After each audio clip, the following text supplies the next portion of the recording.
Welcome back to Misunderstood. I'm your host, Rachel Yucatel. The Real Housewives franchise is famous for their fights, their wardrobe, and their taglines. But today's guest, Real Housewife of New Jersey, Jackie Goldschneider, can now add being a famous author to that list. In The Weight of Beautiful, Jackie shares her personal battle with anorexia and her road to recovery.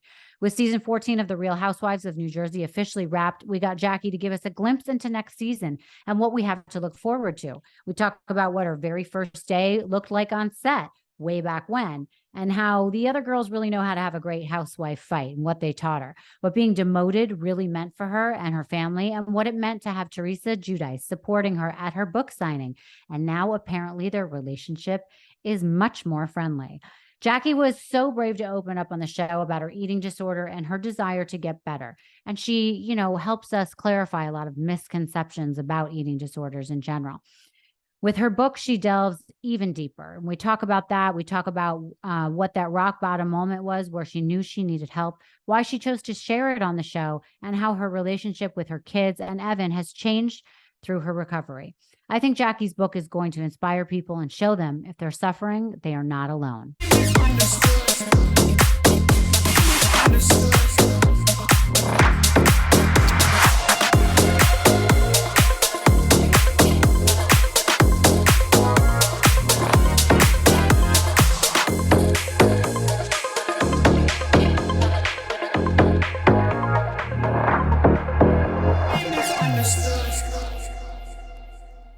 Jackie, thank you so much for joining me on Misunderstood. I'm so happy that you're here. Thanks for having me. So I wanted to start by saying it's famously known that you were at one of Teresa's book signings before you are on the show. And recently she was at your book signing. How did that come about? And how do we get full It's like so full circle. So when I didn't even know what I was like going to back, I think that was, God, my kids are 15 now and they were like 2. So it was so long ago. I was strolling them and I was walking by and I saw her inside, and I used to watch Jersey. I watched Jersey from the beginning. So I was like, oh, there's Teresa Giudice. So I took my kids inside, and actually I think that it wasn't a book signing. Now I think it might have just been like the opening of a shoe store, because I didn't buy a book. And I know you have to buy a book at these things. I didn't buy a book. I just took a picture with her. So I think it might have, everyone said it was a book signing, but I think it was actually like the opening of a shoe store in the town next to me. And I went in, took a picture with her. And then famously, we did not get along for a very long time. But, some things have changed this year. And she was really excited for me. And I was so glad that she came. So you said that you listened or you watched to Housewives of New Jersey. Who was your favorite on the show before you even thought of being on it?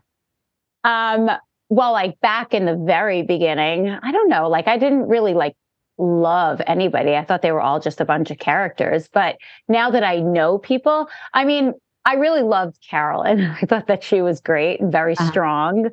I always really liked her. And then, throughout the years, I had different people I liked. There were sometimes I took Teresa's side, sometimes I took Melissa's side, but I didn't know them. So when I got on the show and I was meeting these people for real and interacting with them, it was it was just so bizarre. It took me a little while to get used to. Yeah, right. Of course. So how did you actually get approached to be on the show? Got a Facebook message from a casting agent. And at first I was like, no, thank you. Because we lived around the corner from Siggy Flicker at the time. And whenever we would see the trucks outside her house, so we always had to pass her house to get to our house. So my husband would always be like, who the hell would do that? Who would sign on for this? Because it would always be 10 trucks and people with cameras and speakers, and we'd see them all. And he'd be like, who would put their life on camera? So I knew that my husband wouldn't want to do it. So at first I just said no to save myself from all the grief of having to beg him. And then I was kind of like, you know what? Maybe I do want to do it. Maybe it's worth asking him, if he would do it. So I called the casting agent back and told them I'd be interested in talking. And we had a phone call, and then we had a FaceTime. And then I guess they record the FaceTime. It's not the same for everybody. But with me, they recorded the FaceTime. They send it to the network. and the network goes through all the people who do that and then narrows it down. And I just kept making the cut. It was very bizarre because he asked me, what are the chances that you're going to make it? And I said, I don't know, like 1 in 1,000, because I felt like my whole town was interviewing.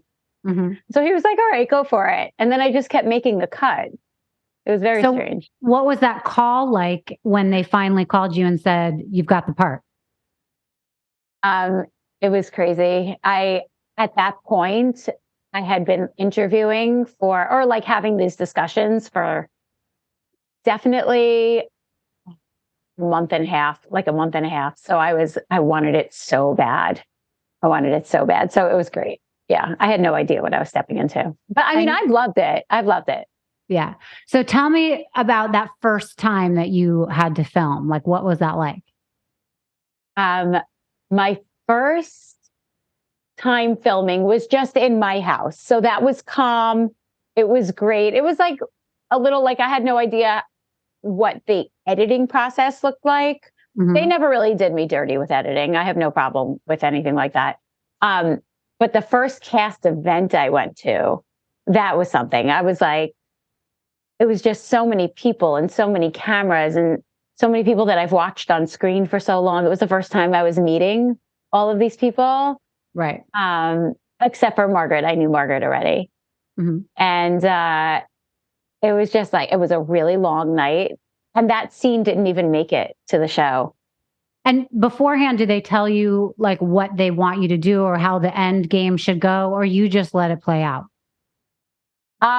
Sometimes they'll like let you know what the important things to make sure you discuss are, but they never really set up anything. Like they don't give you a script or anything like that. No. Right. So, it's very interesting. I'm not somebody who historically, maybe years ago, I watched New Jersey.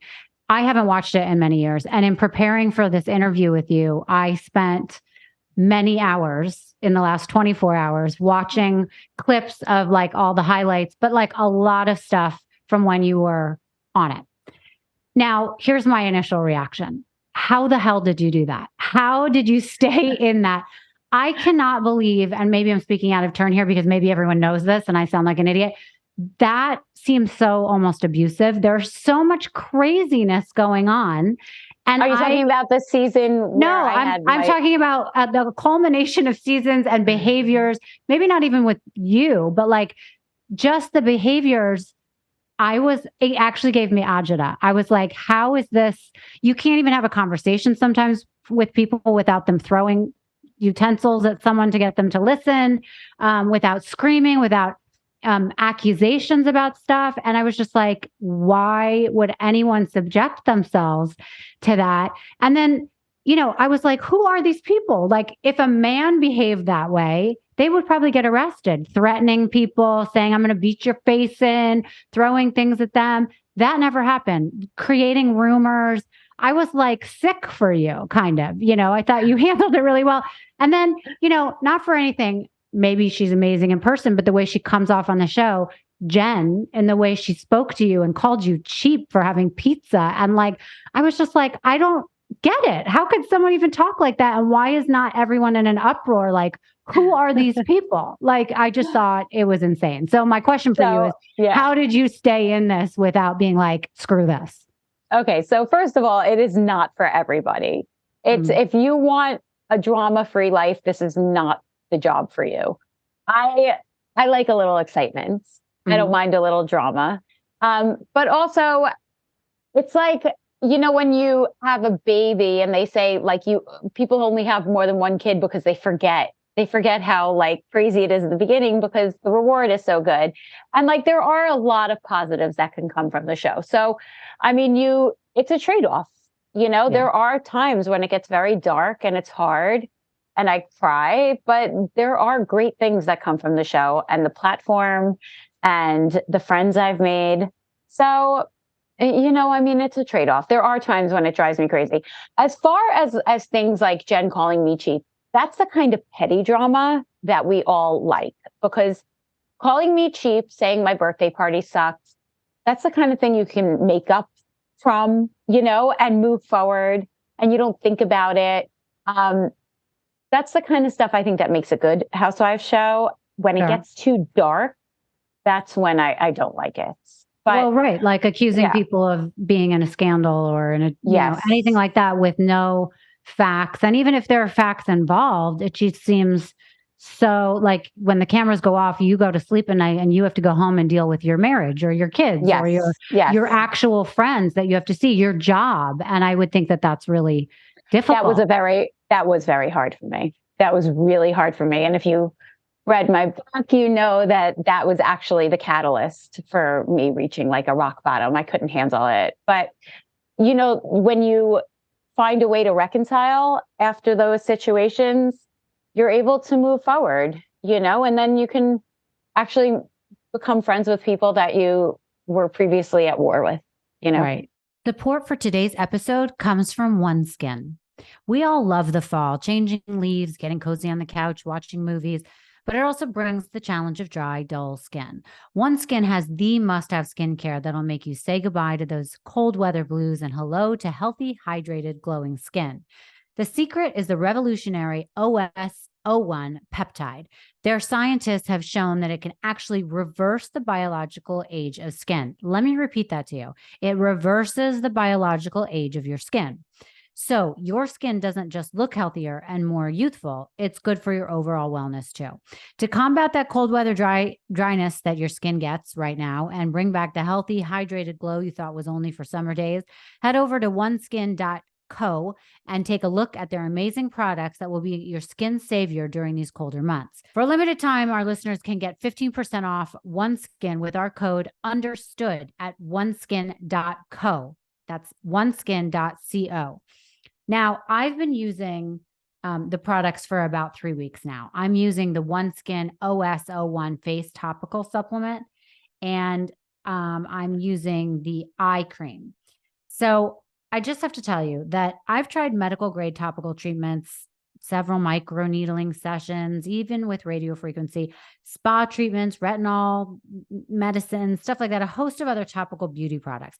Nothing has made the visible difference that OneSkin has. It took about 3 weeks for me to start seeing real results. And this week I happen to be on week 4 and I'm really hooked, you guys. I'm not kidding. I've told people about this product. People that are visiting me have tried the eye cream and the face cream, and they have all ordered it. They love it. And I'm not kidding when I say it's different because it reverses aging. So it's not just putting on, you know, moisture and adding that to your skin. It's really helping. It increases the epidermal thickness to minimize the look of wrinkles. It supports collagen synthesis. You know, it just feels so good. And you honestly, you feel it the second you put it on your skin, but then you really see the results 3 weeks. I mean, that's really what it took for me. So OneSkin is the world's first skin longevity company. OneSkin addresses skin health at the molecular level, targeting the root causes of aging skin, so skin feels and appears younger. It's time to get started with your new face, eye, and body routine at a discounted rate today. Get 15% off with the code UNDERSTOOD at oneskin.co. That's 15% off oneskin.co with code UNDERSTOOD. That's OneSkin, ONESKIN.co with code UNDERSTOOD. We only have one body, one skin, and only you can choose to make it better. Age healthy with OneSkin. Right. What was it like to start to be on the show and then get recognized? Did it feel good? Was it, you know, too much for you? What was it like to get recognized with your children? Yeah, no, I loved it. I always used to wonder when I was a kid what it would be like to be famous. And I always had this little piece of me that really wanted to be famous, but there was nothing that I could really be famous for, you know? Like I was always a good writer, and I thought maybe one day I would write a book that would make me famous. But, you know, this was like easy fame. It's like overnight fame. So I was like, yeah, why not? I loved being recognized. I didn't like the negative social media. It took me a little while to learn how to ignore that and to get used to it. But I mean, it was exciting getting recognized. My kids liked it, you know, and then they got over it. They don't even care anymore. But, you know, it's nice to, you know, the free stuff, not like the free, like I don't care about like a package coming to my door, but like when their favorite sports team offers to let them meet some players before a game, like that kind of stuff I love. Like I like to do it for my kids, you know? Yeah. Okay. So, and when you were kind of going through your darker times, did it affect your children? Yeah. So when all the cheating rumors about my husband were out, we would fight because he wanted me to do something about it and I couldn't do anything about it. I always knew my husband didn't cheat on me. I didn't even worry about it for a second. I knew it was a storyline on a show. But he wanted, like, I couldn't do anything about it. It was out of my hands. And that's the dangerous thing about a reality show. Any reality show is once you say something, like, it's out there and there's a portion of the people who are going to believe it no matter what. Right. So I couldn't do anything about it. And I had a lot of guilt about that. And he was very upset about that.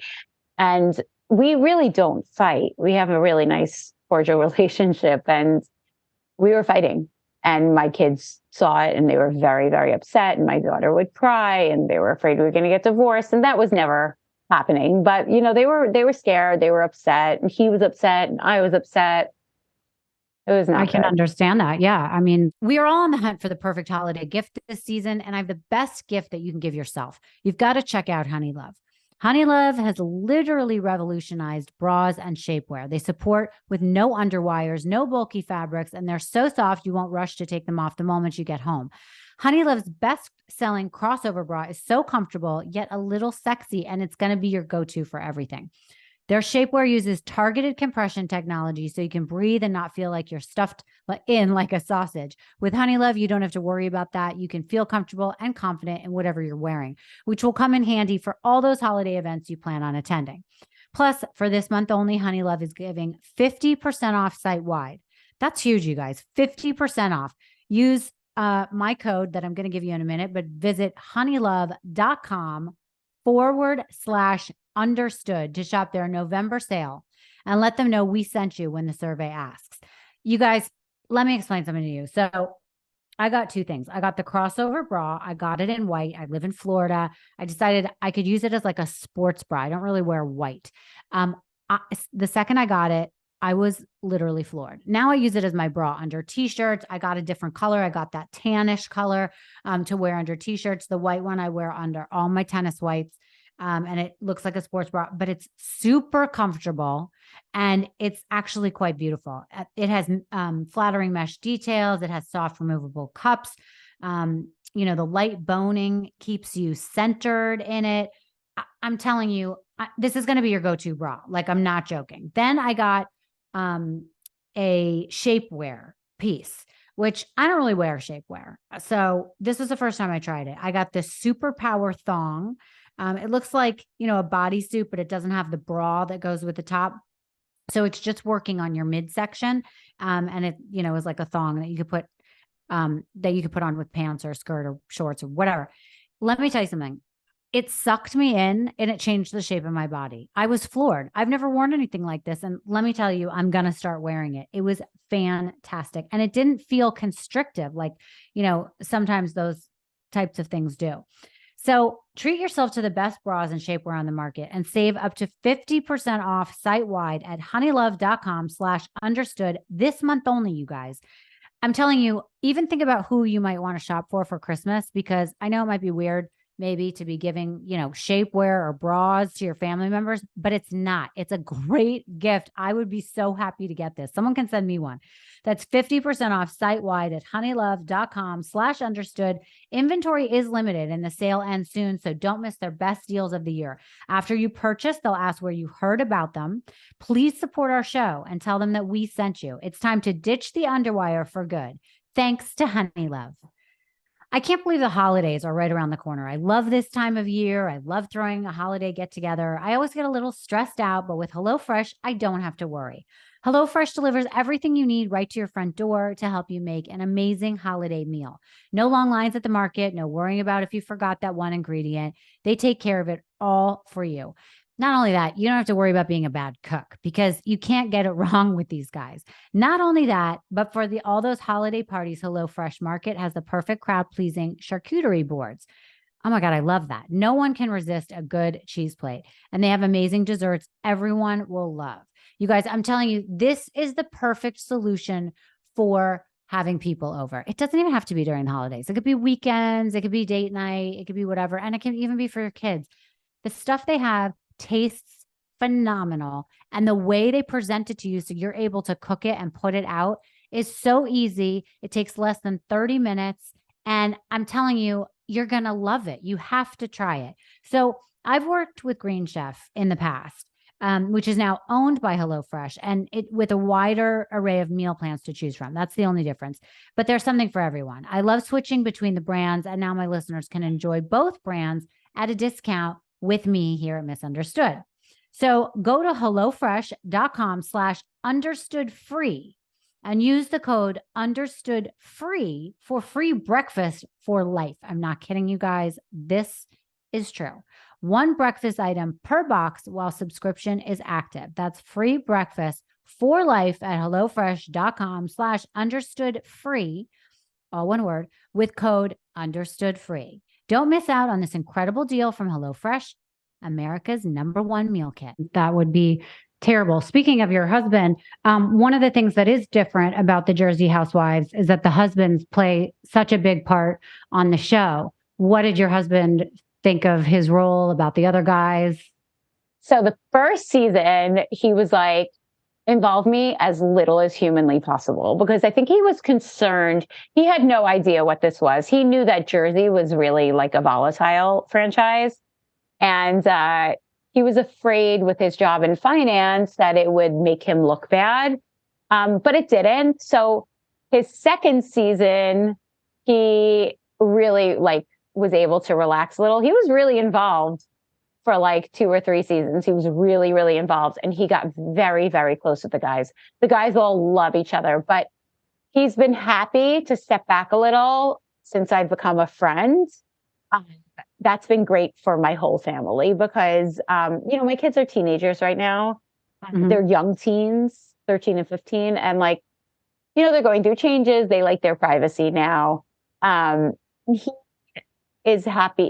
He loves the guys and he's always happy to see them off camera, but on camera, there's always a fight, so right. He'd rather not. Right. Yeah, that's very interesting. So how has the show changed from your first year to now, do you think? I don't know that it has that much, except, this season is different because there's certain cast members who just won't speak to each other at all. So my first few seasons, everybody was able to argue and then make up. And that's not really the case anymore. Yeah, that's unfortunate. It seems like a lot of the storyline for many years has been the arguing between Teresa and Melissa. And I think that fans have sort of said that they don't want to watch that anymore. Do we feel like there's going to be a new storyline, or is that still going on? I know you can't talk much about what there's not. Yeah, I can't talk much about this season, but it's not a season full of Teresa and Melissa arguing. Absolutely not. Yeah. Okay. There's a lot of other stuff. So what is the upcoming vibe of the season? Can you talk about that? I would say definitely shifting alliances, a lot of new friendships, which is nice.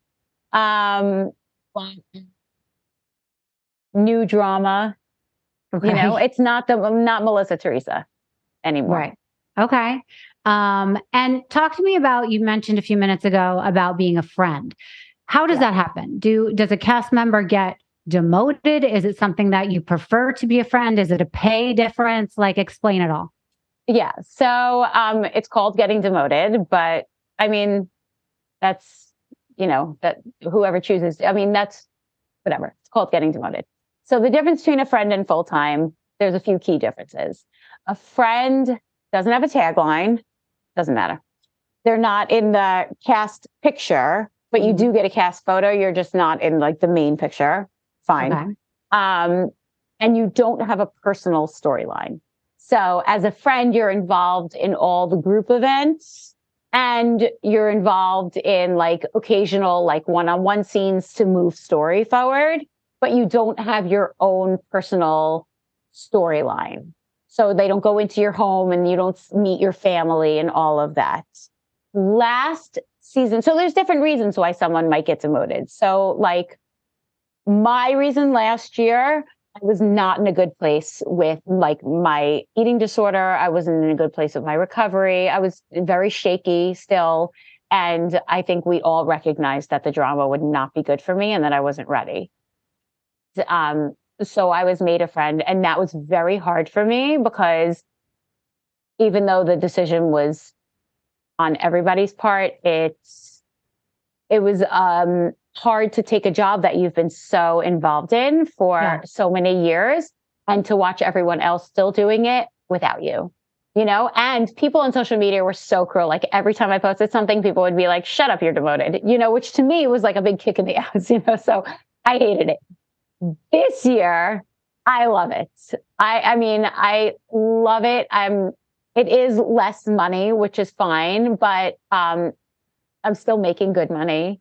Mm-hmm. And I am not as involved in like crazy drama. I get to step back. My family doesn't have to be on it. So I get all the stuff that I want out of it. Platform, the friendships, the filming, the money, without involving my family. Because inevitably you have to involve your family. You have to involve your husband. So my husband doesn't have to take part in any of the drama. He can pick and choose when he wants to come. I can pick and choose when I want to go. So I think Friend is the best thing for me now. I understand having to pull back or them wanting you to because they thought it would be too much for you with what you were going through. But it almost seems like you were the one that was really creating an authentic storyline. And people, I think, fans of yours especially, would have wanted to see that develop. So I thought maybe that was a little bit of odd timing for you. But as long as you're happy with it, I think that's great. And you're still getting the screen time you want. But does that mean that they don't develop that specific storyline with you about your struggle with my recovery? Disorder? It just, you become a friend. You're just there. Well, last season it meant that. But this season was very different. Because of the book, I did have a personal storyline, and we do talk about my recovery, and people were on board with what I was going through this season. So, you know, it was almost like the word friend almost became like very fluid. You know, it didn't really mean much. I think the only difference between my role as a friend and a full-time is that they're not in my home talking to my family. Yeah. Okay. You know, and I don't have a tagline. So right. Okay. So you putting your heart and soul into the show and revealing you were struggling with an eating disorder, I think really became a landmark moment for the franchise. It stood out. It was different. I think it touched people in a different way than they've been touched on shows like this before. So let's start at the beginning with that. When did when did this begin? When did you start to feel like food was becoming an issue for you? Well, when I was 13, I started to become very conscious of my weight gain. I moved. I had no friends. I was like deserted in a new development in a new town where there was nowhere to walk to. And I moved from a very like urban kind of area. I was in Staten Island. All the houses are on top of each other. Everyone on my block was my friend. And I moved to a new development where there was like no houses on my block. And my parents both worked full time. So I was stuck in my house with nowhere to go. Couldn't walk anywhere. And I really had no friends in this town. And I was very lonely and very sad. And I started gaining weight rapidly. And by the time I was a junior in high school, I was like well over 200 pounds. I was just not in a good place. And I hated my body, and I just hated everything. And I ate a lot. And then I had no concept of dieting, of how to lose weight, of how to be healthy or eat in moderation. And when I was a senior, a doctor told me that I would never have fun in college if I didn't lose weight. He said, Jackie, you don't want to go to college fat. And I remember just feeling so desperate in that moment to lose weight. And that was the first day of the rest of my life. I was never not on a diet again. I went to Weight Watchers straight from his office, and I learned how to count everything. So food became math to me. Food lost all value as something that you eat for enjoyment or eat for celebration. I lost all sense of hunger. Food just became like a schedule and math, and I never lost that. I lost a lot of weight really quickly. And then I went to college and gained it all back. And I was just in a really bad place for years with my body and with dieting. I just was all over the place, yo-yo dieting, trying diet drugs. And then when I was 26, I decided to start starving myself and see how that worked. And unfortunately, it worked and I was good at it. And I got so stuck that I couldn't figure out how to get out. And it turned into a real mental illness where the whole world was black and white. So it was like, if I'm fat, I'm miserable. If I'm really, really skinny, I'm happy. And there was no in between. So I kept myself, my priority in life was keeping myself really, really skinny so I could be happy. But did you feel like people treated you differently when you were skinny versus heavier? And that's what 100%. made you feel better? 100%. Yeah. I mean, like the positive reinforcement when I was losing weight was unbelievable. Now, nobody like, gave me oh, positive... you look so good. You look on so the much way better. down. On the way down, it was like, oh my God, can you tell me what you eat? Can you tell me what you do? How long do you exercise? Like people would ask me a million questions and it felt so good for me to the lower my sizes got, the better I felt. And so when people would ask me, oh, are you a model? Because I'm tall. And then I got extensions. So I had like long blonde hair and I was tall. It was the person I always envisioned that I wanted to look like, but never did look like. I mean, I had bushy brown hair as a kid. And people would say, oh, do you model? And I'd be like, I can't believe people are actually asking me this question. Like chubby little Jackie, like people are asking me if I'm a model. It's wild. Right. And then, but when I was emaciated, nobody gave me positive reinforcement. It's just that nobody said me, and I had body dysmorphia. So I almost didn't feel like I looked that thin. I felt like other people were just as thin as me. So it was a whole combination. It was a perfect storm of like mental illness and like loneliness and the positive reinforcement. And, it just all combined to make me so scared of ever going back to the way that I was, because people really did treat me terribly in high school. Right. I do think it's important to mention though that when someone is a certain weight, it is healthier to start to lose weight, right? And pay attention to your weight, but it's the way that you have a relationship with food that becomes the issue, right? Right. I'm not endorsing, listen, I do think people look wonderful at every size, but I'm not going to sit here as like a size like 2-4 and say that I'm, like all of a sudden like body positive, because I am body positive, but I'm not representing bigger bodies still, So I do listen. I don't tell my kids just eat whatever you want. Life's too short. I don't do that. So I do recognize the value in having, a healthy, relationship with food and eating in moderation. So I do think that's important, but the way that we treat fat people in this world is it just leads to a lot of bad stuff. Yeah, I agree. So when did you meet Evan along this path? I was fully anorexic for about like 6 months or so when I met Evan. When you say anorexic, just clarify to the listeners what that means, because I think people have a vision in their head of what an anorexic person is. That means that I was eating the bare minimum to get by. So it started as like elimination diet where I started cutting things out of my diet. But after a few weeks, that became really, I reverted to my Weight Watchers knowledge, which was eating the minimum amounts for like the maximum fullness. So by the time I met Evan, I had been doing several months of eating like such a low, like way less calories than my body needed to function. I had been doing that for several months already, like really, really low, like dangerously low. And did you hide your issues from him? Did he see it? Was it something visible? No. So when I met Evan, still definitely not thin.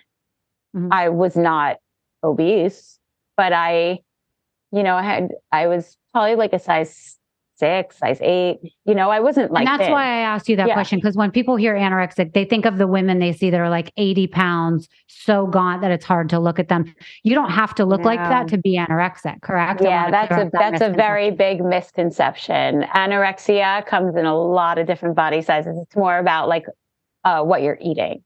But when I met Evan and I was only a few months in, I was still like a very, very normal size.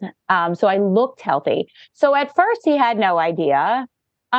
He started to catch on, you know, we'd go out to dinner and he'd see it a little. But then about like a month and a half into dating, he like really, he's a smart guy. And he knew, because I had these little tricks that I would do, like I would cut up food, chop up food in teeny tiny little portions and then eat that for like an hour and like suck on things that aren't meant to be sucked on, you know, like I would eat jelly beans and like just suck on one for like 5 minutes, you know? So he was like, I don't understand at first. And he would be like, let's order in together. And he would try, but you know, no one really teaches you how to talk to somebody about this stuff, you know, and no one teaches a guy how to deal with a girl who won't eat. Like I refused to eat and there was nothing anyone could do to get me to eat. So he just accepted it. He had to. Was there anyone you were confiding in at the time or somebody who really turned to you and said, what's going on? No.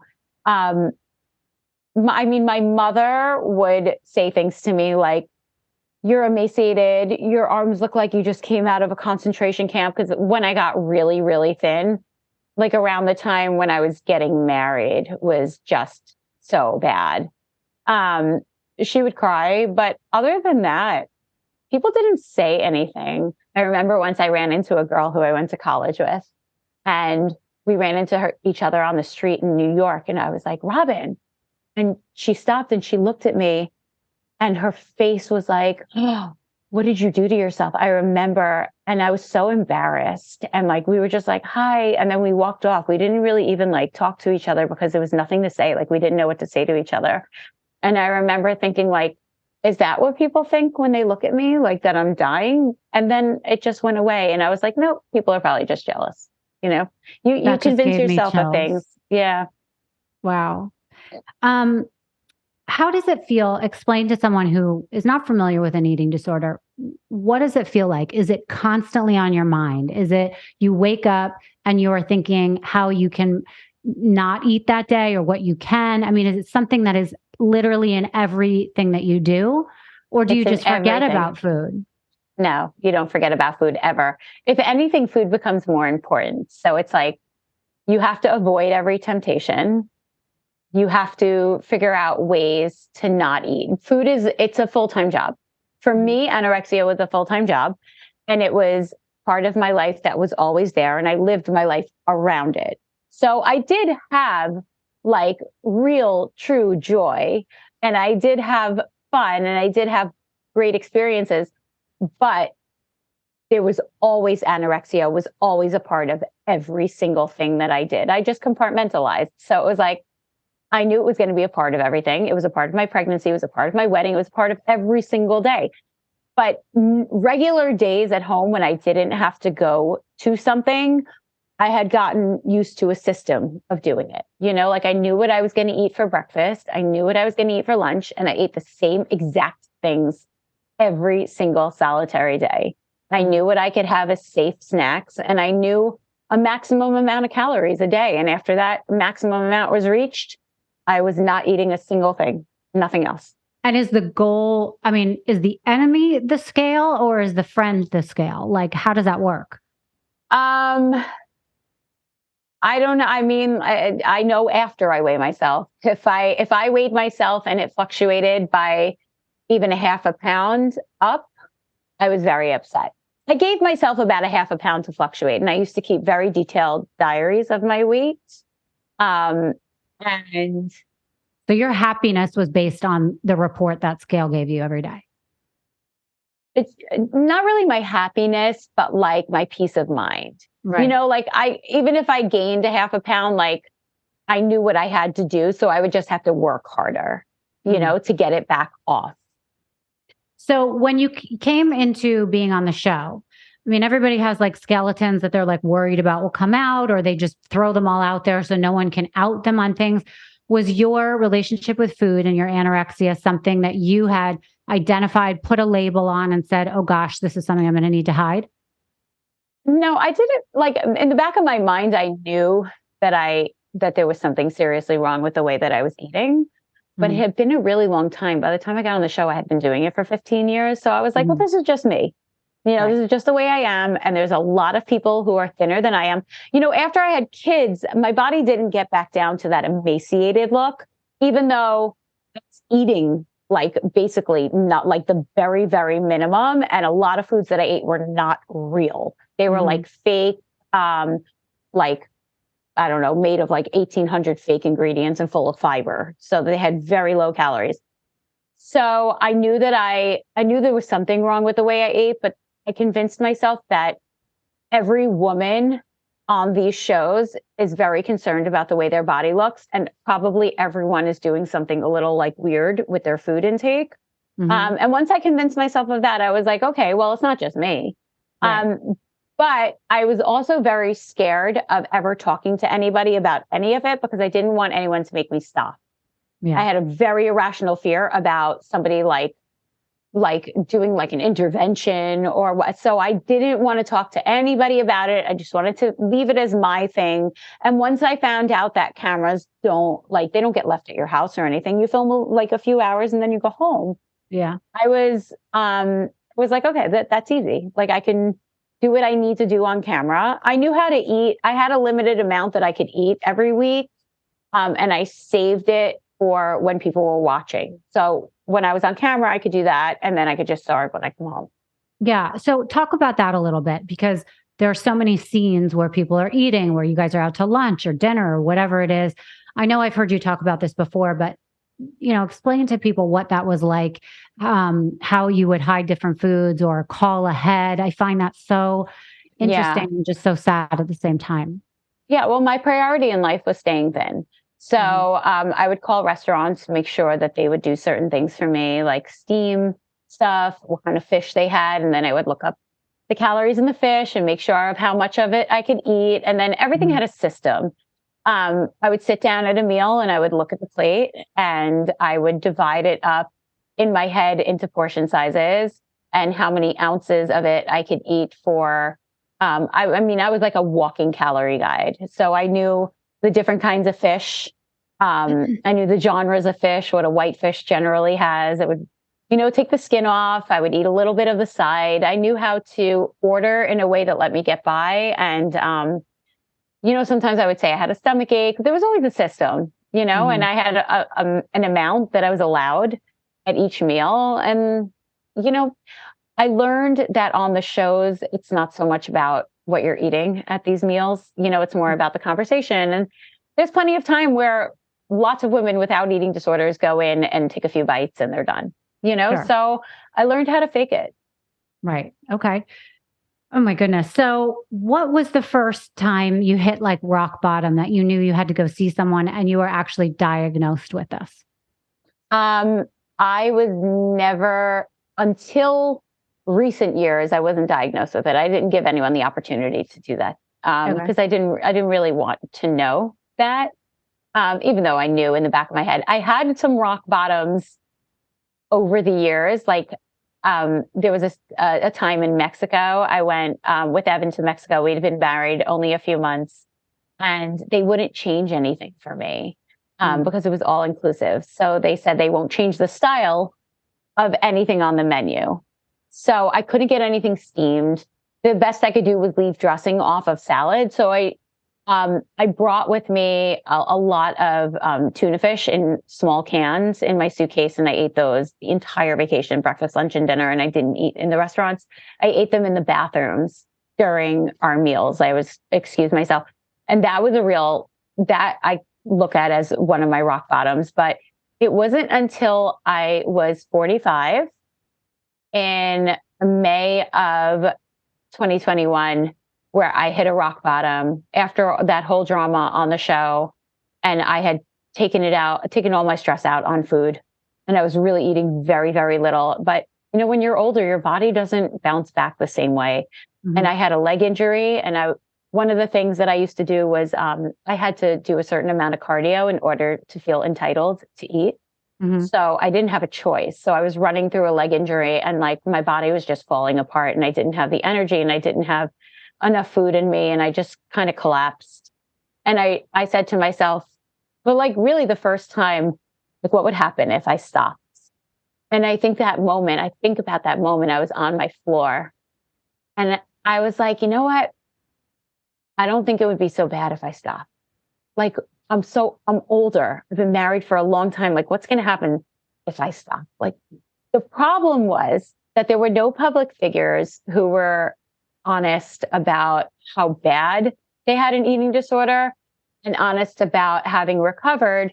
So I had nobody that I could look at and be like, well, they stopped.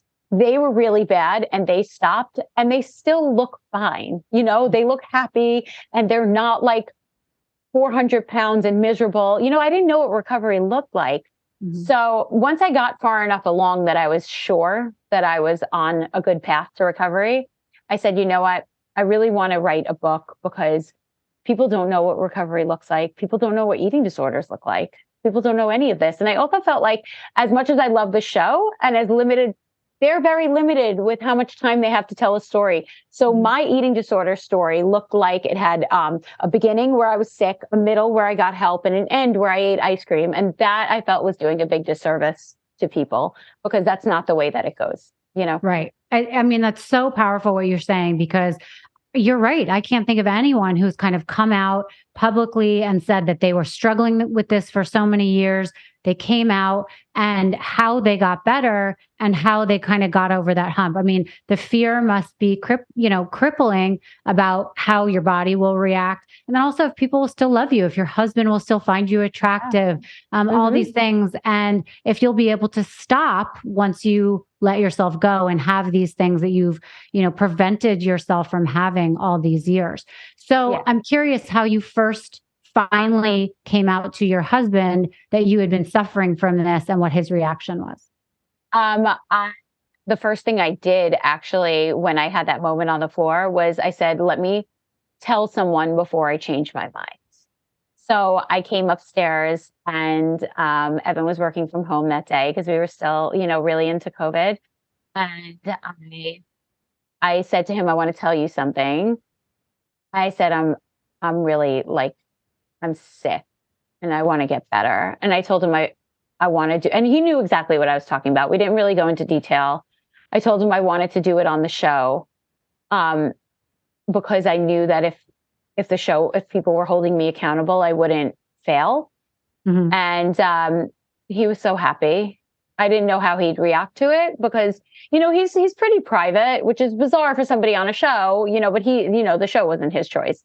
But he was really happy about it. I think at that point, he knew that things were really bad for me. He was so happy that I had finally gotten to that point. But I also knew that even if I changed my mind, that door was opened. I had started that conversation and I would never be able to take that back. So I did want to tell somebody before I changed my mind. Right. I think that's really courageous that you decided to do it publicly and on the show to hold yourself accountable and to make sure that other people were doing that. How did that happen? Like, did you have to go to producers and say, listen, this is what I want to be talking about? Did you have to have a conversation with the cast? Like, how did that unfold? Yeah. I mean, you have a production call before each season starts anyway to talk about what's going on in your life and, what you might want to, have, show of your personal life on the show. So they were really into it. So I think that, at that point I had been on the show for a while. And I think that, they really did want to help me. That's great. And how did your cast members react? Were they supportive? Were they difficult? Did they make fun of you? Like how, off camera and on? Yeah, I didn't, while I was filming the season, no one knew about it except for one cast member, and she was very supportive, of course. But after, when the season was airing, I mean, everybody, even the people that I didn't get along with, everybody was very supportive. So you mean you would kind of talk about it here and there, but they didn't know you were really struggling with something as serious? Is that what you mean? Oh, no, I mean, like when I was recovering, they didn't know what was going on in my personal scenes. They weren't privy to that. Yeah. So they didn't know what was going on as my personal storyline. Got it. Okay. So what are the telltale signs for people that are suffering with an eating disorder that people can spot? I can't really talk so much about bulimia because I never had bulimia. And the reason I never had bulimia, which is when you purge, the reason I never had bulimia is because I didn't trust that all the calories were coming out of my body. And I was very hyper-focused on calories. So for me, it was like calories in, calories out, controlled everything that I did. But, with anorexia, it's hard. I will say that the National Eating Disorder Association, they have a screening tool on their website, which is a lot better than me. And you can go there if somebody in your life or yourself, if you want to see if maybe they're struggling with an eating disorder. But, if you spot dangerous patterns, if you spot somebody always making excuses for food, for not eating, especially your teenage child, if they suddenly are always full when it comes to mealtime, they always have stomach ache, if they go to their room during dinner, if that becomes a pattern, I would say that that's a red flag for sure. And what would your thoughts be on kids or even adults who are eating a meal and then it's super important for them to go running after or go to the gym 3 times a day after, like you were talking about earlier, it's like you had to reward yourself to be able to put stuff back in the tank, so to speak. Yeah. Is that a version of having a bad relationship with food? I would think so. Yeah. I mean, there's a difference between an eating disorder and disordered eating. And I think most people have some form of disordered eating. But also there's people don't know about orthorexia, which is when you go in the other direction with being healthy. I mean, so somebody who lives and dies by the keto diet, or who exercises 4 times a day, who does 3 yoga classes in a row, and needs to sweat it all out. Those are all forms. I don't want to say those people have an eating disorder, but, those are forms of orthorexia. So, there's a spectrum. Anytime you have a relationship with food that's not about, filling yourself, feeling good, and then not feeling like this need to work it off. Anytime that's distorted, that's some form of disordered eating. So there's a spectrum. When it becomes dangerous, listen, everyone's always on a diet, right? Everyone always wants to lose weight. So I'm not saying that all these people have eating disorders, but when it becomes dangerous and when you get too obsessed with it and it rules your life and the exercise becomes mandatory, rather than something that you do to stay healthy, get rid of some anxiety, break a sweat once in a while, keep your body moving.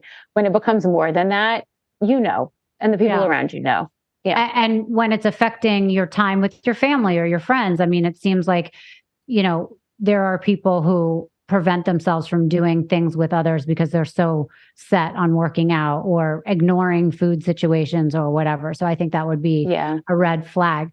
Are there things that we should know about that someone that is struggling with an eating disorder would want to be a way that we should speak to them? Or is there something that we can do for people that we know are struggling that makes them feel better, a way to, handle it?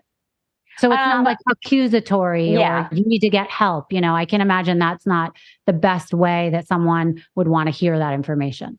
Yeah, for sure. Well, it's first, let me say that if it's a child and you're their parent, you can force them to get help. But if it's an adult, I would say letting them know that you are here for them if they ever want to talk about any issues with food, because then it's not accusatory. And letting them know that specialists, even if you don't, specialists with eating, who could help them with food. Just letting them know that you're there to be a resource and to help them so they don't feel alone, because I always felt very alone. Even if I had decided to recover, who the hell would I even talk to? I had no idea. So just letting them know that you're there, which Evan always did. And that made it very easy for me to speak to him about it once I decided I wanted to recover, because I knew that he'd be on board with me. Yeah. So I guess just letting them know that you're there. And also being helpful as a resource with, helping them find someone they could talk to, because there are many, many therapists and dietitians who specialize in eating disorders. What would you say are ways to promote a healthy lifestyle in children? So, for example, I have an 11-year-old, she's in 6th grade, and I've noticed even this year, there's a lot of talk about fat shaming. And, everyone is in a different size in their class. And, kids call other kids fat very easily or ugly very easily. And your self-esteem at that age, listen, at any age, self-esteem is an issue, right? But at that age, when they're developing and they are developing a relationship with themselves, their body, what they're eating, it's so painful to watch as a parent. I hate, when weight or looks are brought into a conversation. It almost brings me to tears even talking about it. So what is a way that when your kids come home and they're not feeling great about themselves because of how other people are talking to them, what's a way to promote a healthy lifestyle and a healthy relationship with food?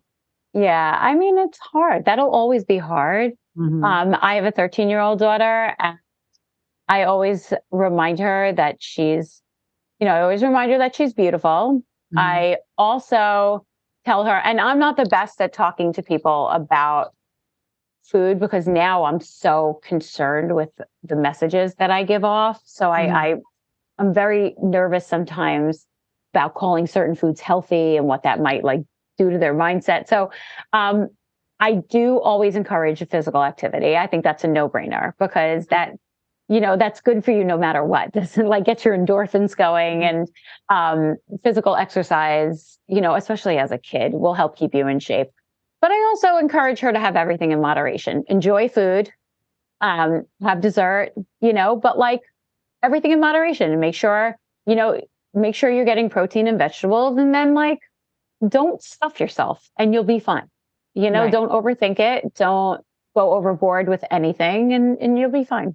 Right. And I try and remind my daughter that everyone looks different and everyone can be beautiful in different ways and sizes. It's so much different than when we were younger. I'm 48, so we're basically the same age. Yeah. I remember the standard of beauty was the Victoria's Secret models. That was it. If you didn't look like that, then you were ugly or you were fat or you were not worthy or not sexy. And it's nowadays, anyone could be sexy and, happy if they are voluptuous or if they're not, as long as, confidence to me seems like that's the best trait you can have. And 100%. I try and remind my daughter of that, So, talk to me about the process of writing the book. It was great. It came pouring out of me. Once I got my book deal, I had no ghostwriter. It was just me.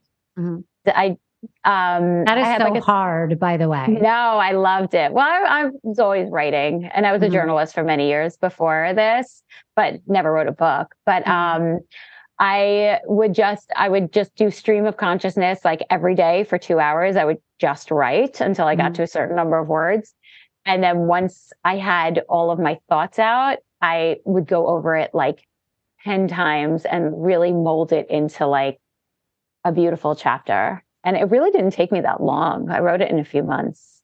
I loved it. And at the end, did you have to have an editor be like, oh, wait, we got to fix all this? Or was it you? Well, I had an editor at Simon & Schuster. So I would send them, and then they have a whole team, they're one of the big ones. So they would send it back to me with red lines or, changes, but not substantive changes to what I wrote. There were parts where they were can you explain this? Or I don't understand this, but really what I wrote was what you got.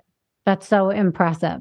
What's been the best response that the most shocking response you've gotten from the book and doing the press for the book? Not really shocking. I knew this was coming, but a lot of people opening up to me about their eating disorder. I love the ones where people tell me that now they want to recover. Those are the best. That's the reason I wrote it. But just a lot of people talking about it for the first time. It's really sad to me how many people struggle in silence. So, it's been, I get personal notes mailed to me. I get emails to my manager all the time that he sends me. I get a lot of DMs on Instagram. It's nice. I'm very glad that I'm opening up conversations about it. That must feel so good. That's something that you felt like So alone you with. were, yes, like you were struggling with alone, that no one else was going through it. And also that really, was controlling your life is something that now you can speak openly about, and it's helping so many people. I think that's it's really great. commendable. Great. And I think your book is going to help a ton of people. And I think you should obviously feel great about it. And it's also so nice that, to not be known just for your part on the show that you are on, but that you are a woman of so many other things. And struggle is okay. And getting through it is even better because you can educate other people on it. Thank you. Yeah, I'm really proud of it.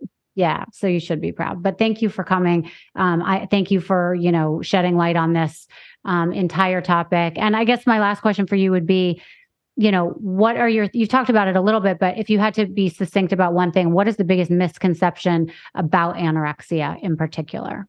That it's about food. It's really not. It's a mental illness. And that's why you need therapy and a dietitian to help you. It's really about anxiety and fear and control. It's not really about the number on the scale. It's about so many mental hangups. And so I would want people to understand that when you tell somebody with anorexia, just eat a burger or I'll cook you dinner, like come over, you'll love my meatloaf. Like it doesn't work like that. It's not simple. It's something that you really need to change your mindset. So you really need to get help. You can't do it alone. Yeah. I guess there are people who can do it alone. I'm sure that some people can, but it really is a mental illness and it's not just something that you can snap out of.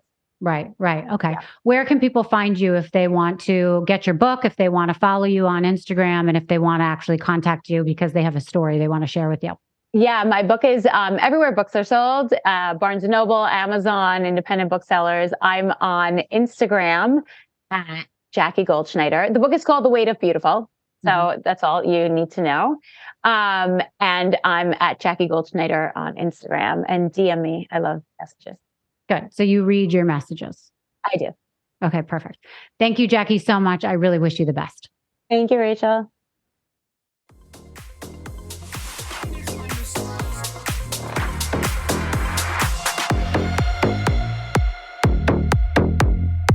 Thank you so much for listening to Misunderstood. I'm your host, Rachel Yucatel. Please be sure to subscribe to the show and give us a 5-star rating and review. You can support the show by joining our Patreon at patreon.com/misunderstood with Rachel Yucatel. Do you have ideas for the show or want to reach out? Email us at info misunderstoodpodcast@gmail.com. That's spelled MISS understood. Thank you so much, and I'll see you next time. Jackie, thank you so much.